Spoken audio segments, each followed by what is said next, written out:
আসসালামু আলাইকুম আইয়ালাইছি কোন আইসি জানেননি আইসি সান আমার হিসি দিয়া সাইনবোর্ড দেখা যায় সেন্ট্রাল মেডিকেল কলেজ অ্যান্ড হাসপাতাল। এটা হলো এই হসপিটালের মূল গেটটা। ইন্ডিয়া কিন্তু ঢুকে হসপিটাল যায়, আবার পাশে কিন্তু কলেজ আছে, অর্থাৎ এই হসপিটালের অধীনে কলেজও আছে। এখন আপনারা আজ জ্ঞান লই আইসি হসপিটালের বিভিন্ন বিষয়গুলো আজকে আপনারা ঘুরে ঘুরে দেখাবেলা কিন্তু এনে লই আইসি। এনে আমি একটা উদ্দেশ্য করে আইসি। আমরা সকলে জানেন আমার উদ্দেশ্য স্যার আসলে কোথাও যাওয়া হয় না। আমি একজন মেডিকেল প্রফেশনাল লোক, এটাও আমরা জানান। যারা আমার ভিডিও দেখেন সবসময় তারা বালা করে জানেন। এনে আইসি রাসেল মাহমুদের কাছে, যে রাসেল মাহমুদের কাছে উদ্দেশ্য করে এনে আইসি তার সাথে ব্যক্তিগত একটু আলাপ আলোচনা সারার জন্য, একটু কথাবার্তা সারার জন্য আসলে তার কাছে এনে আইসি। তো এনে আইসি যে আগে হসপিটালের সেক্টরটা আমরা দেখানোর চেষ্টা করি। আমি হসপিটালে দেখেন কত লোক এনে বইয়া রয়েছে। আরে বাপরে বাপ, রুগীর অভাব নাই। কুমিল্লার শহরটা হসপিটালের শহর, এরপরেও প্রতিটা হসপিটালে এত রুগী কইন্তু যাইয়ে এটা আসলে বুঝে ধরে না। আল্লাহ ভালো জানে। ওই সার না ইন্ডিয়া স্ট্রেচারে করে একজন লইয়া যায় পঙ্গু রুগী, অর্থাৎ হয়তো ফাউটা কাটায় না বা এই ভাঙা চূড়া আছে এরকম হয়তো হইতে পারে, হাতের লইয়া যায়।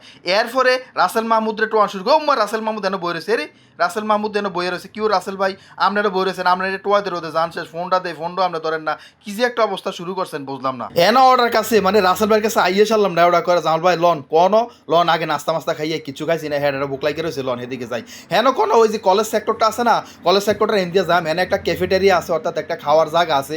এই জায়গাটা যাম, সেই জায়গাটা যাই ওরা কয় আমি ভাত খাম, আপনি কিছু খাইলে খাই নাই কোন বারটাত কিছু খাইতাম না, আমি তো খাইয়ে বাড়িয়ে আইসি আপনার কাছে ব্যক্তিগত কথাবার্তা কন লাগিয়া। তো লন আগে আমরা চা খাইয়ে নাই ভাত খাম। তো গেলাম উদ্দেশ্য করে আমার যাওয়ানের ফতে দেখেন যে এই ভবনগুলার ভিতরে এটি হলো কলেজ আর কি, মেডিকেল কলেজ।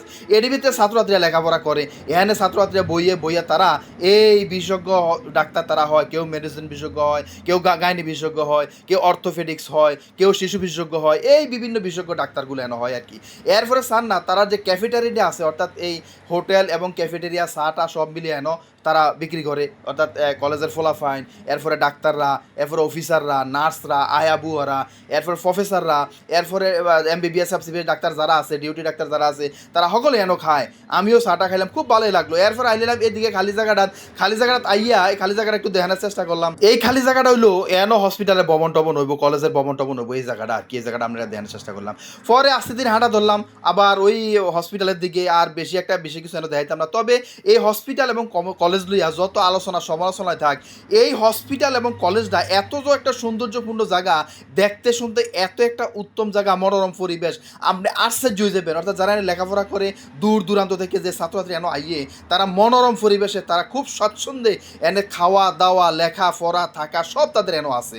তারা দেখেন না দেখতে ভিউটা এত সুন্দর লাগে, এমন একটা জায়গার ভিতরে এনে করছে খালি জায়গা, দেখতে খুবই সুন্দর, অত্যন্ত মনোরম পরিবেশ। এবং হসপিটালের কার্যকার অনেক ভালো। এটা ছাত্রী হোস্টেল এবং ছাত্র হোস্টেলও আছে, যা দেখতে শুনতে খুবই ভালো। তবে হসপিটাল সম্পর্কে কিছু কথা কইয়ে রাখি। কথাটা হইলো এই হসপিটালের অনেক আলোচনা সমালোচনা আছে, এটা স্বাভাবিক, কিন্তু এই হসপিটাল 100 গরিব রোগীদের জন্য একটা হসপিটাল, এটা কিন্তু মানতে হবে। যাই হোক, আজকের ভিডিওটা এই পর্যন্ত। সবাই আমার সাথে থাকুন, ফেসবুকে ফলো করুন, ইউটিউবে সাবস্ক্রাইব করুন। সবাইকে আসসালামু আলাইকুম, ভালো থাকেন, সুস্থ থাকেন।